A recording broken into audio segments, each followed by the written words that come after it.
Hi, I'm author Valjeanne Jeffers. Um, and today I'll be reading from Immortal 3 Stealer of Souls.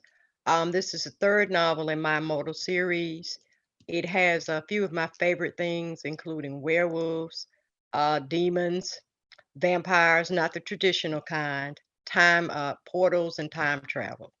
So without further ado, this is Immortal 3 Stealer of Souls. The chapter is Annabelle's story. That evening, the slaves gathered in the center quarter. Saturday night was a time for music, dancing, for forgetting the humiliation and backbreaking work of the week and all those to come. Tomorrow was their one and only day of rest. Tonight, two men stood round a small bonfire with a harmonica and box guitar. A third sang in a heavy bass voice. They moved in languid rhythms while more lounged about the porches with glass jars of corn liquor. Annabelle sat beside Emma, facing the flames. That's when she spied him. The same little boy with cream colored skin and curly hair, dancing about the fire. He jumped in. Annabelle rushed over to snatch him out. The singing jerked to a halt, the musicians cutting their eyes at her uneasily. He backed out of the fire, watching her with his gray eyes. He wasn't burned. His clothes weren't even singed. How? Then Emma was at her side, tugging gently at her arm. Come on, honey. Annabelle let the old woman lead her away, looking over her shoulder the whole time. Whose little baby child is that? What baby child? That chap right there. Can't you see him? Why his folks let him play around the fire like that? Emma gently pushed Annabelle down in her seat, worry painting her broad face. That's when she realized she was the only one who could see him. The band began to play again, but the lazy, sensuous music receded to the backdrop of her mind. There was only the child now. He stood in front of the fire watching her. When Emma walked her home that night, he followed, skipping and playing alongside them. The elderly woman bid her good night, and he waved farewell too. Annabelle watched him disappear up the dirt path with a heavy heart. But on Monday morning, when she stepped outside, he was waiting at her door. What's your name? Wordlessly, the boy fell into step beside her. How come can't nobody see you but me? Can't you talk? He grinned up at her silently. Maybe I did go crazy.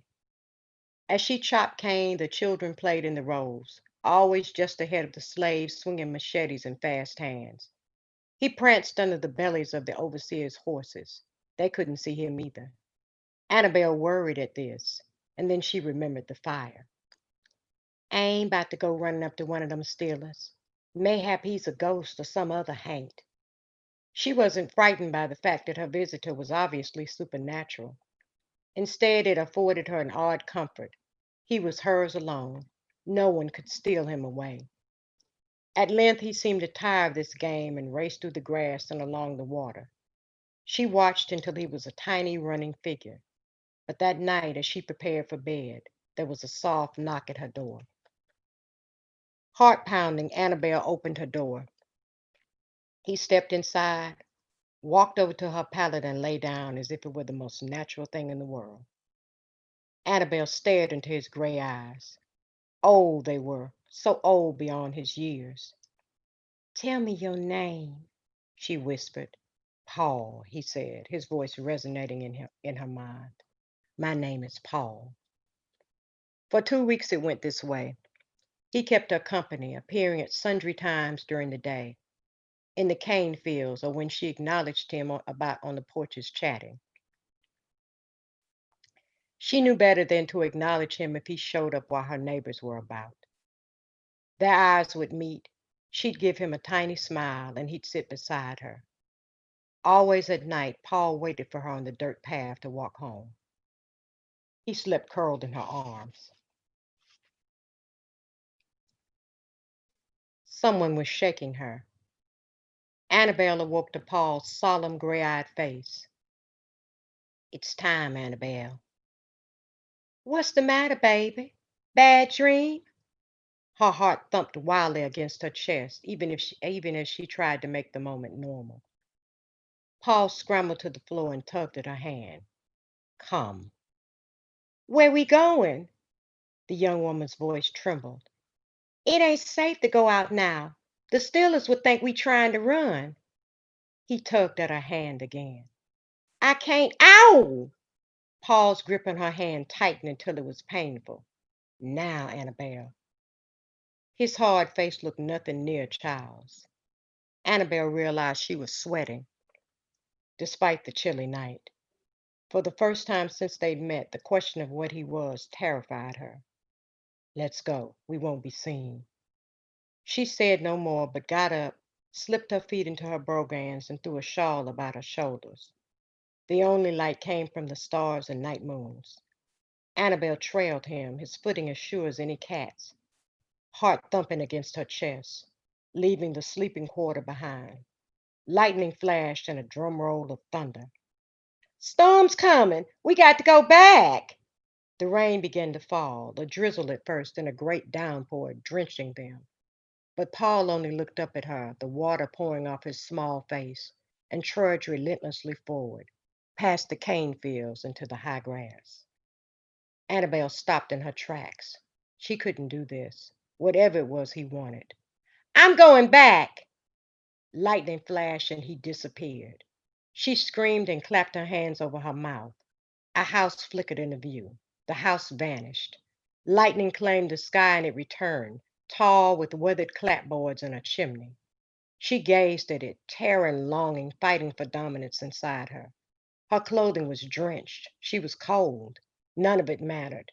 There was only the house now and her destiny. Just turn round and walk. Nah, run back home. Turn round right now before you get yourself in trouble. Lightning exploded in the sky in the night, and Annabelle raced toward it. She'd barely touched the splint door when a voice called out, Come in, child. Go back. Turn around right now. She turned the knob and entered a dark, warm foyer lit by candles. At the end of the hall, a woman waited, an old woman with skin the color of ripe bananas, her hair shot with silver and falling about her shoulders. Her mouth was a grim line, her eyes as dark and cold as stone. Her face split into a smile, a terrible and yet somehow loving smile. She waved the girl over. My name's Clara. Come on, child. What you standing there for? Come on in here. You must be chilled to the bone. Sit by the fire. Clara ushered her into a kitchen with a fireplace, brick floor, and a wooden table with two chairs. A blanket had been thrown across the back of one of the chairs, and a plate piled high with food was placed in front of it. She'd been expecting her. Once more, Annabelle was seized with the desire to run, and a stronger one to stay. Clara draped the blanket over her shoulders, led her to the fire, and gently pushed her down in front of it. When the indigo woman stopped shivering, the old woman handed her the plate. Annabelle chewed like a woman starving. There was sweet potato pudding, greens, tomatoes, cornbread, and fatback. So much food. Massa never feeds us like this except on holidays. Paul walked into the kitchen. In the next instant, he became a white cat, rubbing himself against the old woman's legs. Annabelle opened her mouth to say, What is you? Instead, she whispered, I best leave now. I got to work in the morning. Clara stroked Paul's back, smiling her strange smile. That's what you want? She asked softly. You want to work for them all your life, till you toothless and gray? Annabelle swallowed. I ain't got no choice. Just let 'em use you up. Clara went on as if Annabelle hadn't spoken. Just let 'em use you and then throw you away. That's what you want? Don't none of this make no sense to me. Your house, where it come from? And Paul there. I got plenty of room here. Plenty of room. You could stay on just about as long as you like. Nobody would miss you. You crazy. They send them Steelers after me just as sure as you sitting there, and they whipped me nearly to death. The old woman's smile vanished, her obsidian eyes more deadly than any Steelers, eyes as infinite and black as the night. Annabelle recoiled from their power. Clara's smile reemerged, radiant and terrifying. Not if you stay here. Child, this house is so big, it goes on forever. You could get lost, she nodded. Oh, yes, lost. She held Annabelle's gaze with her stone eyes. Or you could find yourself. Which one do you want?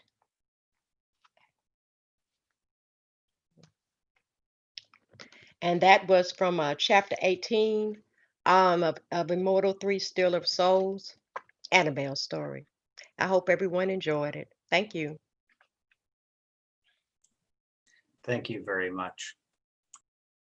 Thanks, Kevin.